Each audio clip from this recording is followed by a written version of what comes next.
السلام عليكم، مرحبا بكم معنا في قناة أم العز وبناتها. كنرحب بكم أحبائي المتتبعين كالعادة، وكنشكركم جدا جدا على تعليقاتكم وتشجيعاتكم الجميلة.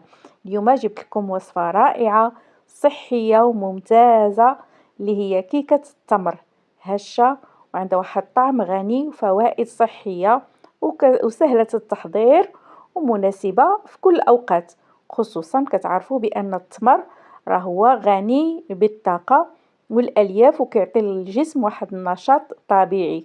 فهي كيكة رائعة ليكم ولوليداتكم، خصوصا حنا في أيام الدراسة ممكن تعملوها، فهي مفيدة للجسم ديال الأطفال ديالكم، ياخدوها معاهم بحال الكوتي للمدرسة.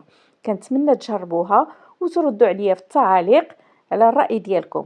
المقادير بسيطة جدا، أنا خديت هنا 5 ديال البيضات. البيضات كتحكموا نتوما فيهم. عندي نص كاس صغير ديال السكر لحقاش التمر حلو، وهنايا عندي واحد تقريبا 200 غرام ديال التمر ما مطحونش، وعندي كاس كبير د الحليب، نص كاس صغير ديال الزيت، وكركاع مهرمش. تهرميشه نتوما كتختاروا الطريقه، واش بزاف واش مهرمش بزاف واش طحنوه. وهنا عندي 2 كيسان ديال الطحين، كيسان صغار. بالنسبه للتمر هنايا انا ما عذبتش راسي، مادام هو شويه معلك فخليته هيداك صحيح. يعني طريقه سهله جدا، ما غاديش تعذبوا نهائيا. كلشي غادي نطحنوه في الخلاط. وعندي الخميره ديال الحلوى ديال 16 غرام. هنايا عندي بجوج بيهم فيهم 8 ف 16 غرام، وعملت واحد شويه واحد القبيصه ديال الملحه. يلا على لا جيب داك الكاس ديال الخلاط واجي تشوف معايا كيفاش غادي نخدموا هاد الكيكه.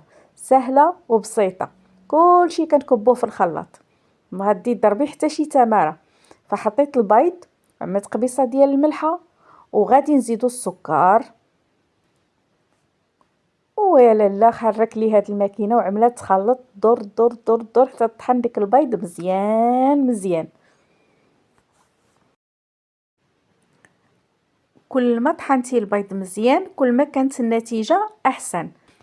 فطربوا مزيان في وسط المولينيكس باش يعطيك نتيجه جيده.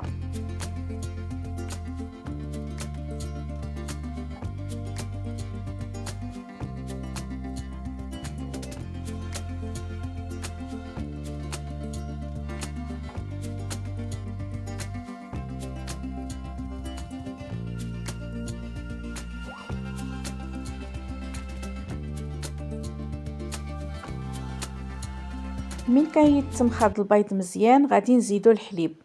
كنفتحو غير الغلاقه من الفوق وغادي نكب الحليب شويه بشويه، وهكا غادي تكون طريقه افضل واحسن، وما كنوقفوش التطراب. يعني باقي المكونات كلها غادي نزيدها بنفس الطريقه، نزيد الحليب ونخليه يتمخض، وغادي نزيد الزيت كذلك اللي قلت لكم نصف كاس ديال الزيت. والخلاط بطبيعه الحال دائما كيبقى خدام، ما غاديش نوقفوه. وهكا غادي تحصلوا على نتيجه ممتازه وكيك هش ومفشفش.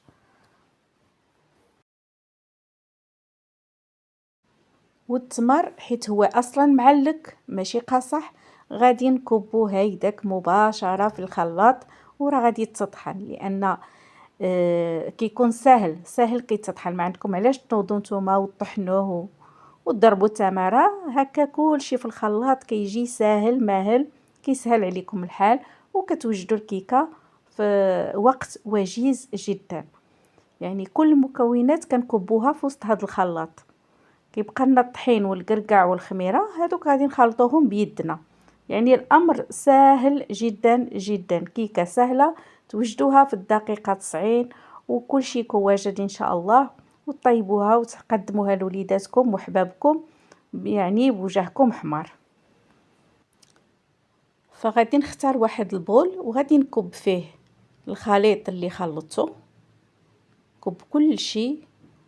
ومن بعد غادي نزيد له الكركاع انا غادي نزيد نقطعه واحد شويش، لحقاش خليت طروفه كبار، شي صغير شي كبير، فغادي نحاول داك الكبار نهرسهم شويه بشويه، نزيد نهرمشهم واخا عيب يدي، حيت الكركاع ساهل دغيا ما كيتهرمش. وغادي نضيفو للخليط ديالنا.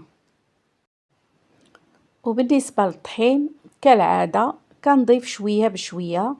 انا عندي 2 كيسان صغار، ولكن عمبقى نزيد شويش بشويش، ما نزيدوش دقه وحده.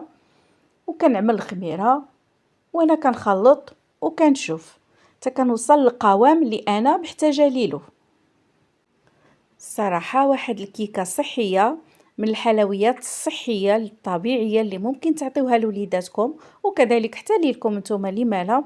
ممكن تزيدوها حتى الزبيب، يعني اي حاجه في هذه الكيكه لا زدتوها كتجي ممتازه ورائعه جدا ولذيذه. الصراحه ما نقول لكمش، واحد لذه تشربوها بالحليب، تشربوها بالشوكولاته، تشربوها بالقهوه، باتاي باش ما بغيتو. واحد الكيكه رائعه جدا جدا وسهله، ودائما كنبحث لكم على السهل والمفيد.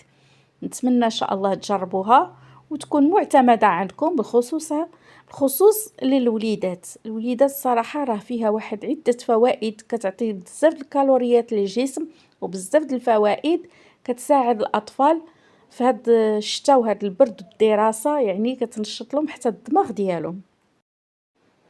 ومي كنخلط الكيك مزيان وكنعمل الكميه ديال الدقيق الكافيه، غادي ندخلها الفران على درجه حراره 180 درجه. الا كان عندكم فران مجهد زيدوا رجعوه حتى ل 140 درجه باش ما تحرقش هاد الكيكه وتطيب على خطره.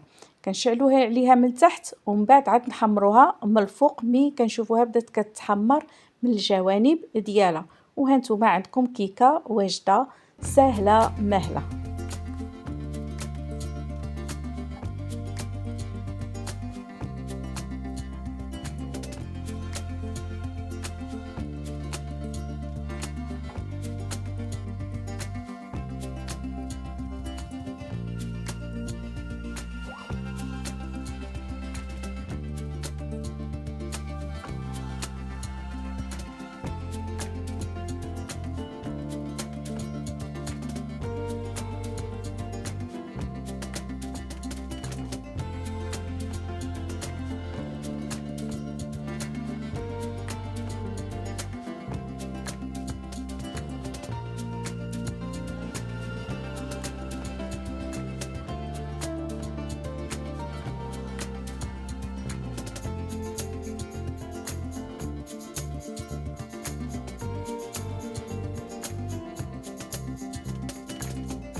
والكيك هو هذا، الصراحة رجع رائع شكلا ومذاقا، مرتفع، جا غزال.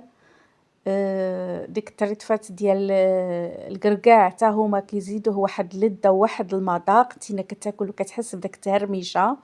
والمذاق ديال التمر كذلك فيها لذيذة وبنينة. نتمنى يا ربي تعجبكم حتى نتوما، وكنشكركم على المشاهدة ديالكم للفيديو والتتبع ديالكم معايا من البداية للنهاية.